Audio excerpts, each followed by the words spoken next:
Okay, guys, let's move forward with another video जहाँ हम देखेंगे how we can use that front end as a Dockerize that part with the help of RPA. अभी तक हमने देखते आए कि हम बैकएंड को और सर्वर को कैसे हम कंटेनराइज करते हैं, लाइक डाटाबेस को भी हमने देखा है कि कैसे हम कंटेनराइज करते हैं और how we can communicate with the cross communication. But हमको फ्रंट एंड पे करना है, तो फ्रंट एंड को भी हम कैसे डॉकराइज कर सकते हैं with the help of RPA method, which is actually new, that which is already not even used in the past course section. और कुछ नया नहीं है, आपको बेसिक कॉन्सेप्ट क्लियर होनी चाहिए, डॉकर के फाइल क्लियर होनी चाहिए और कमांड्स क्लियर होनी चाहिए, आप सब कर सकते हैं यहाँ पर. तो सिमिलरली मैं एक रिक्वायरमेंट आपके सामने रखना चाहूंगा कि फ्रंट एंड रिएक्ट आपको आनी चाहिए. Like I am not going to explain anything on that regarding of that. So like basically the React which is working on the Node application, that which is मैं basic Node का starting कर रहा हूँ as a 18 work directory app मैंने use करी है. For the package or this should be necessary copy run for the npm installations for the node modules part. Copy the whole directory that which is required, the export 3000, and the command that which is start for the npm start. इसका reason ये है कि package.json में अगर आप जाओगे और start command ये दे रखी है. Okay, so after that we are moving forward with that. With the command how we can just contain that app.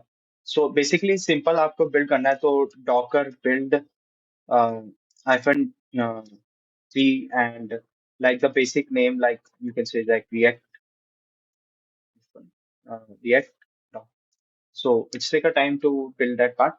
और इसके साथ ही साथ में आप देख सकते हो. Okay, there are no cons cd front end. I'm sorry.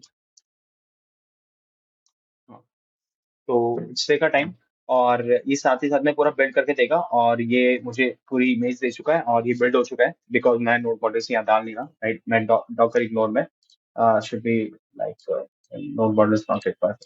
Okay, so then move forward. और अब मुझे रन करना है as a like basic docker application. तो मेरे मेरे डॉकर रिएक्ट नाम से थी एप्लीकेशन, और 3000 port number two 3000 port number पे मुझे एज अ लाइक पोस्ट करना था. एंड जो मैंने इसका नाम दिया है वो न्यू रिएक्ट दिया है, और न्यू रिएक्ट ऐप दे सकते हैं हम इसको. तो जैसे मैंने यहाँ पर रन करा, रन. और समटाइम्स ये रन भी नहीं होता कई सिस्टम्स पे, लाइक सिस्टम डिपेंडेंसीज है, like somehow the some of the older versions of the docker they are not supporting this part. But actually हम एक फ्रंट एंड में एक अलग से लाइक टैग यूज करते हैं for that, like the hyphen P जो हम डिटैच मोड पे यूज कर रहे थे.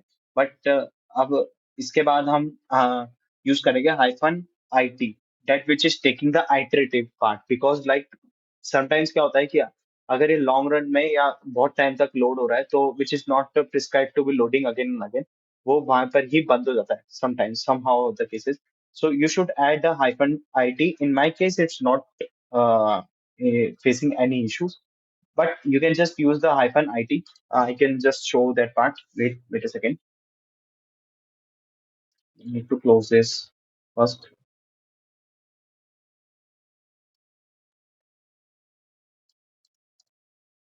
Yes, so मेरे को एक बार वो चेक करना पड़ेगा. NCT docker stop, to be stop at, और फिर इसके बाद ये स्टॉप हो चुका है. देन इसके बाद मैं यहाँ रन करूंगा और X1 आई थ्री का वाक्य रन किया. तो basically that which is prescribe to iterative mode, जो अगेन एंड अगेन आपको फॉलो अप करके देगा. इट शुड बी नेसेसरी, और like you can say like that, it should be a good way to use that part. Okay, so अब ये local host system पे मेरे work कर जाएगा, और ये अब डॉकराइज हो चुका है. मैं चाहूँ तो इसको रिमूव कर सकता हूँ.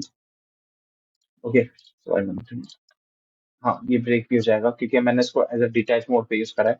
और आप चाहो तो वैसे भी कर सकते हो, अगर आपके ये काम कर रहा है तो you can just use that part. Some of the most of the cases में वो काम नहीं करेगा, you can just use for the iterative part. Okay, but this is part for the only for front end, that which is taking the time to compile. Okay, the reason of the iterative use to taking a time of compile. अब जैसे ही मैं इसको like if I just supposed to be break this, and then I can just use this. See, so this is the containerized that found on that part. In the next video हम इसके cross communication देखेंगे front end database और back end, which is very important in this course section, क्योंकि scalable हमें application देखनी है और how we can just use that. So next video देखना मत भूलना, और can start with most of the interesting thing. और आप देखोगे कि हमारी एप्लीकेशन इतनी स्केलेबल हो गई कि बहुत सारे यूजर भी यूज कर सकते हैं at the point of time पे. ओके, वो हम क्यूबिनिटीज पे आएंगे, और इट शुड बी गुड. और you just like see like most of the thing that which is covered in a Docker, और आप बहुत अच्छे लेवल पे आ गए हैं. So thank you so much for watching.